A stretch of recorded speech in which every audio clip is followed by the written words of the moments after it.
مرتے دم تک میں تجھ سے دوبارہ کلام نہیں کروں گا۔ میں نے تجھے حدیث رسول سنائی اور سننے کے بعد تو نے وہ بات کہی جو محمد کی بات سے ٹکراتی تھی صلی اللہ علیہ وسلم۔ ایک حکم کی مخالفت پر ساری عمر اپنے لخت جگر سے کلام نہیں کیا، اور آج جن سے ہم محبتیں کرتے ہیں، جن سے ہم پیار کرتے ہیں، جن کو ہم اپنا امام بناتے ہیں، جن کو ہم اپنا داماد بنانے کے لیے تیار ہو جاتے ہیں، کبھی سوچنے کا ہمارے دل میں موقع ہی نہیں آیا کہ اس کی اللہ رسول سے کیا رشتہ داری ہے، اللہ رسول سے اس کا کیا تعلق ہے۔ اور اہل سنت کبھی قلت تعداد کی وجہ سے وحشت نہیں کھاتے کہ جی اکثر تو وہی ہیں، ہم تو تھوڑے سے ہیں، زیادہ اکثریت ان کی ہے۔ مادھو لال کے دربار پہ چلے جاؤ، ہزاروں کا مجمع، سہیلی سرکار پہ چلے جاؤ، ہزاروں کا مجمع، گولڑے والی سرکار پہ چلے جاؤ، ہزاروں کا مجمع، اور اہل ایمان، اہل سنت، اہل حدیث کی مسجد میں آ جاؤ، آپ کو درجن یا سینکڑے میں لوگ مل جائیں گے۔ اہل ایمان اہل شرک کی کثرت سے کبھی وحشت نہیں کھاتے۔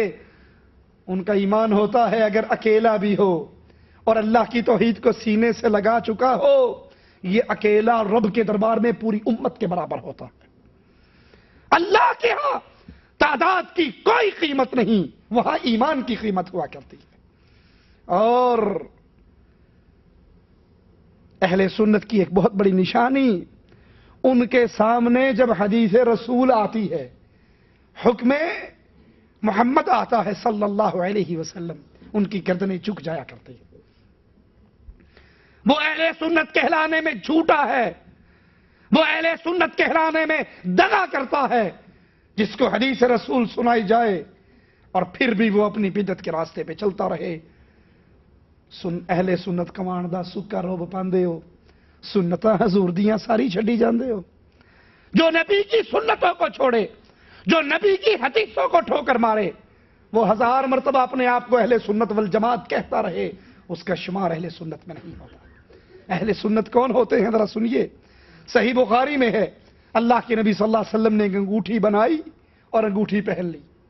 میرے نبی کے صحابہ نے دیکھا، کچھ ہی دنوں کے بعد کیا دیکھتے ہیں، جس صحابی کو بھی دیکھا اس کی انگلی کے اندر انگوٹھی ہے۔ نبی نے انگوٹھی اتار دی، سب صحابہ نے اتار دی۔ نبی نماز پڑھا رہے، دوران نماز جوتی اتار کے سائیڈ پہ رکھ دی، سلام پھیر کے دیکھا تو سب صحابہ جوتی اتار چکے۔ پوچھتے ہیں میرے ساتھیو تم نے جوتی کیوں اتاری؟ اہل سنت کون ہوا کرتا ہے؟ اہل حدیث کون ہوا کرتا ہے؟ کہا آقا آپ کو دیکھا تھا، آپ نے جوتی اتار دی تھی۔ کہا میرے ساتھیو میں نے تو اس لیے اتاری تھی کہ جبرائیل نے مجھے آ کر بتایا تھا، اے نبی صلی اللہ علیہ وسلم آپ کی جوتی میں گندگی لگی ہے، میں نے تو اس لیے اتاری۔ کہا آقا آپ نے اس لیے اتاری، اور ہم نے اس لیے اتاری کہ ہمارے امام نے اتار دی ہے۔ جبرائیل نے آ کر کیا کہا تھا؟ نبی آپ کی جوتی میں گندگی لگی ہے۔ جبرائیل وہابی تو نہیں سی؟ سوچنا کبھی۔ ہم تو کہتے ہیں ہمارے للو پھتو سب کو علم غیب ہوتا ہے، تعویذ دینے والا آتا ہے، تعویذ لکھتے ہوئے کہتا ہے یہ دیکھا کڑی ہوئے گی، دوسرے سے کہتا ہے منڈا ہوئے گا، کچھ نہ کچھ تو ہوگا نا، ایک فیملی تو پھر بھی مرید رہے گی نا۔ علم غیب کے دعوے دار ہیں، اور یہاں امام اعظم قائد اعظم محمد الرسول اللہ صلی اللہ علیہ وسلم دوران نماز جوتی اتار دیتے ہیں، کہتے ہیں جبرائیل نے مجھے بتایا تھا کہ آپ کی جوتی میں گندگی لگی تھی۔ اے میرے ساتھیو جب تم مسجد میں آیا کرو اپنی جوتی کو زمین پہ مسل لیا کرو تاکہ اگر گندگی ہو تو مٹی سے زائل ہو جائے۔ اہل سنت کی مثال، اہل حدیث کا کردار۔ آپ جمعے کا خطبہ ارشاد فرما رہے، ایک صحابی درمیان سے کھڑے ہوئے، آپ نے کہا بیٹھ جاؤ۔ دوسرے ساتھی ابھی مسجد کے مدخل پر تھے، مسجد کے دروازے پر تھے، وہیں پر بیٹھ گئے۔ آپ نے کہا میرے ساتھی میں نے تجھے تو نہیں کہا بیٹھنے کو۔ کہا آقا آپ کی زبان مبارک کا یہ پیغام میری سماعت سے ٹکرایا تھا، بیٹھ جاؤ میں آپ کا حکم سن کے کیسے کھڑا رہ جاتا؟ اے اپنی بیویوں کو 9 راتوں کے لیے درباروں پہ چھوڑنے والوں، اے پیروں کی قبروں کا خاک چاٹنے والوں، اے اپنے معصوم بچوں کو بزرگوں کی قبروں کا طواف کروانے والوں، اے شادی کے بعد بیوی کو، اس کے خامند کو، نویلے جوڑے کو سب سے پہلے حضرت جی کی زیارت کروانے والوں، کیا تمہیں محمد صلی اللہ علیہ وسلم کی کوئی حدیث نہیں پہنچی صلی اللہ علیہ وسلم؟ کیا تمہیں اللہ کے نبی کا کوئی پیغام نہیں پہنچا؟ کیا تمہیں کسی نے نہیں سنایا؟ آپ نے اپنے بارے میں کہا تھا لا تتخذوا قبری عیدا، لوگوں میری قبر کو میلہ گاہ نہ بنانا، لوگوں میری قبر پہ میلے نہ لگانا، لوگوں میری قبر کو سجدہ گاہ نہ بنانا۔ اللہ کی لعنت ہو یہودیوں پر، عیسائیوں پر، انہوں نے اپنے نیک لوگوں کی قبروں کو مسجدیں بنا لیا۔ صحابی کہتے ہیں نبی آپ کی آواز میرے کان سے ٹکرائی، بیٹھ جاؤ، میں کیسے کھڑا رہ جاتا؟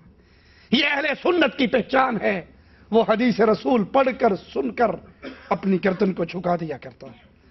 صحیح بخاری میں ہے ابو بکر عمر رسول کریم صلی اللہ علیہ وسلم سے اس حکم کے آنے کے بعد کہ نبی کے دربار میں آواز اونچی، لا ترفعوا اصواتکم فوق صوت نبی، نبی کی آواز سے اونچی آواز نبی کی مجلس میں بلند نہ کرو۔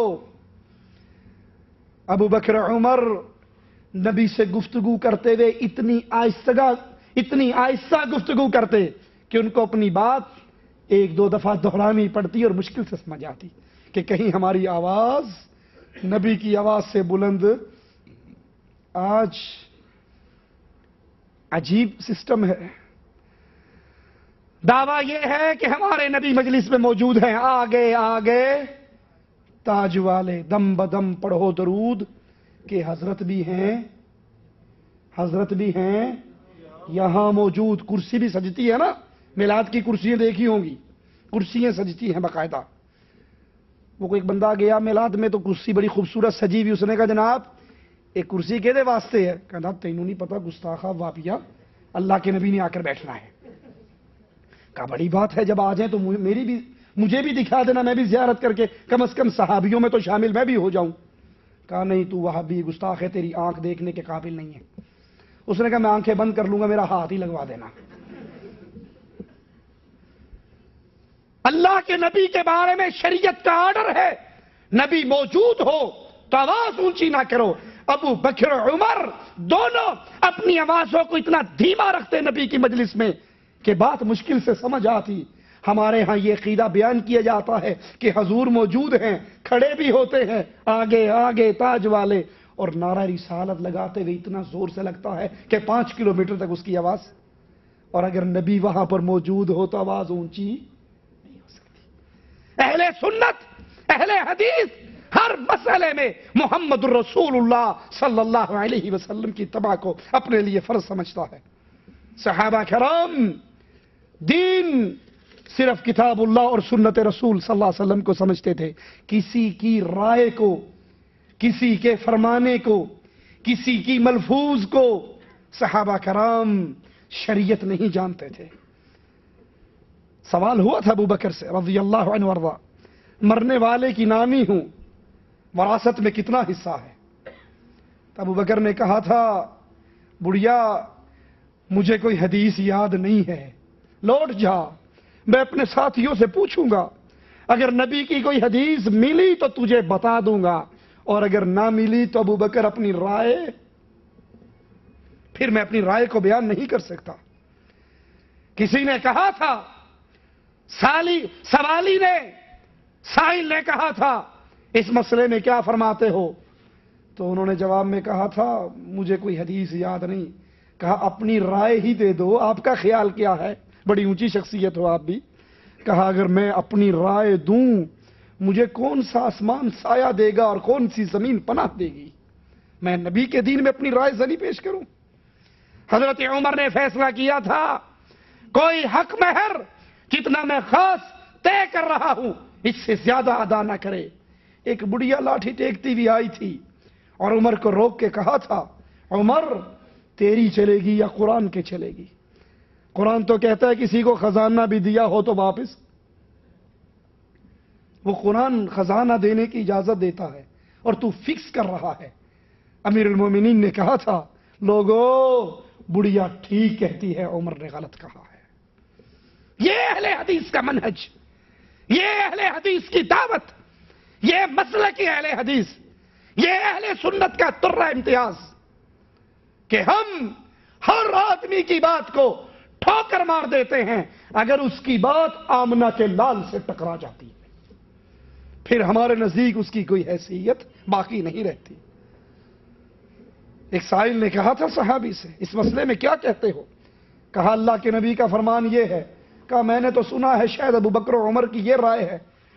کہا نبی کی حدیث سننے کے باوجود ابو بکر و عمر کی بات کرنے والے، ڈرتا ہوں کہیں آسمان والا تجھ پہ پتھروں کی بارش نہ کر دے۔ رسول اللہ صلی اللہ علیہ وسلم، آپ کی حدیث، آپ کا فرمان، آپ کا عمل، اس کی یہ حیثیت ہے کہ اس کا علم ہو جانے کے بعد اب کسی اور ذات کا نام نہیں لیا جا سکتا۔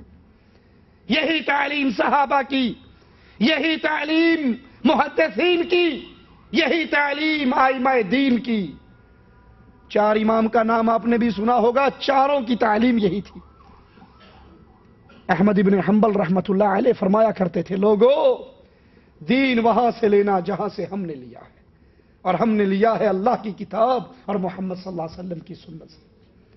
امام مالک رحمت اللہ علیہ فرمایا کرتے تھے ہر آدمی کی بات غلط ہو سکتی ہے سوائے یہ جو اپنی قبر میں سو رہا ہے، نبی کی قبر کی طرف اشارہ کر کے کہتے اس کی ہر بات ٹھیک ہے۔ امام شافعی سے کسی نے کہا تھا اگر ہمیں نبی کی حدیث آپ کے ذریعے سے ملے، آپ کا عمل حدیث کے خلاف ملے، ہم آپ کے عمل کو لیں یا حدیث رسول کو لیں؟ تو امام شافعی رحمت اللہ علیہ نے کہا تھا لوگوں اگر کبھی زندگی میں یہ موقع دیکھ لو کہ میرا عمل میری بیان کردہ حدیث رسول کے خلاف ہو تو اعلان کر دینا کہ شافعی کا دماغ خراب ہو گیا تھا۔ یہ کیسے ہو سکتا ہے میں حدیث بیان کروں اور خود اس کے خلاف عمل کروں؟ ابو حنیفہ رحمت اللہ علیہ فرمایا کرتے تھے اگر کسی نے میرا مذہب دیکھنا ہے تو صحیح حدیث میرا مذہب ہے۔ لوگوں اگر میری بات اور نبی کی بات ٹکرا جائے، ابو حنیفہ کی بات کو دیوار میں دے مارنا اور محمد کی بات کو سینے سے لگا لینا صلی اللہ علیہ وسلم۔ اسی لیے امام ابو حنیفہ رحمت اللہ علیہ اور امام ابو یوسف بے شمار مسائل کے اندر فتویٰ دینے کے بعد پھر دوبارہ اپنے فتوے سے رجوع کرتے۔ پہلے فتویٰ دیا اور جب حدیث کا علم ہوا تو اپنے سابقہ فتوے سے رجوع کر کے حدیث کے مطابق فتویٰ دیا۔ اپنے مسئلوں سے، اپنے فتووں سے رجوع کرنا دلیل ہے کہ وہ صرف ایک ہی ذات ہے جس کی زبان سے جب نکلتا ہے حق نکلتا ہے، اور اس کا نام محمد الرسول اللہ صلی اللہ علیہ وسلم۔ جنت میں جانے کی ضرورت ہر اہل ایمان کو اس کی خواہش ہے، اور راستہ اللہ کے نبی مجھے اور آپ کو دے چکے ہیں۔ ما انا علیہ واصحابی، جس راستے پر میں اور میرے صحابہ یہ جنتی، اور جس راستے سے اور جو نبی اور صحابہ کے راستے سے جدا ہوتا ہے وہ جنت کے راستے پہ نہیں۔ آؤ ذرا موجودہ جماعتوں کو، فرقوں کو دیکھ کر ہم بھی اندازہ کریں اللہ کے نبی نے جنتی جماعت کس کو قرار دیا؟ جو صحابہ کے طریقے پر ہو، ما انا علیہ واصحابی، جو میرے راستے پر ہے، میرے صحابہ کے راستے پر ہے۔ کیا کبھی وہ جماعت جنتی ہو سکتی ہے؟ محرم کا مہینہ شروع ہے نا، کیا کبھی وہ جماعت جنتی ہو سکتی ہے جس کی بنیادی کتابوں میں یہ عقیدہ لکھا ہو ارتد الناس بعد النبی، کہ نبی کی وفات کے بعد سوائے 4 صحابہ کے سارے مرتد ہو گئے تھے؟ لا حول ولا قوت الا باللہ۔ کیا کبھی یہ جنتی جماعت ہے؟ آپ نے فرمایا جنتی جماعت وہ جو میرے اور میرے صحابہ کے طریقے پہ ہو، اور جس جماعت کا عقیدہ یہ ہو، جس جماعت کا منہج یہ ہو، جس جماعت کا نعرہ یہ ہو کہ ارتد الناس بعد النبی الا 4، کہ نبی کی وفات کے فوراً بعد صرف 4 بچے تھے، باقی سارے دوبارہ کافر ہو گئے تھے۔ انا للہ و انا الیہ راجعون۔ کسی کے دل میں یہ خوش فہمی نہ رہے کہ وہ چار کون سے تھے. ہو سکتا ہے کسی کے دل میں آئے ان چار میں ایک تو علی کو ہونا چاہیے، ان چار میں ایک تو حسن کو ہونا چاہیے، ان چار میں ایک حسین کو ہونا چاہیے.